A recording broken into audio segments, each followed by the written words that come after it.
बीडच्या अंबाजोगाई धक्कादायक घटना. बडतर्फ पोलीस अधिकारी सुनील नागरगोजेंनी आयुष्य संपवलं. बडतर्फ केलेले पोलीस निरीक्षक सुनील नागरगोजे यांनी गळफास घेऊन आत्महत्या केल्याची घटना अंबाजोगाईत घडलेली आहे. अंबाजोगाई येथील घरी सुनील नागरगोजे हे एकटेच होते. सोमवारी रात्री त्यांनी गळफास घेत आत्महत्या करून आपले जीवन संपवलं आहे. परभणी येथील अधीक्षकांना शिवीगाळ प्रकरणी त्यांची चौकशी सुरू होती. बदलीनंतर बीड येथे त्यांना नियंत्रण कक्षात ठेवलं होतं. परभणीच्या प्रकरणातून 2025मध्ये त्यांना सेवेतून बडतर्फ करण्यात आलं होतं.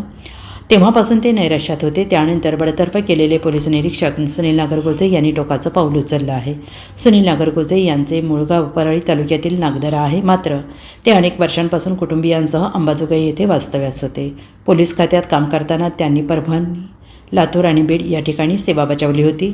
लातूर येथे त्यांनी स्थानिक गुन्हे शाखेचा पदभार सांभाळला होता. Bureau report, SBN Marathi, Beed.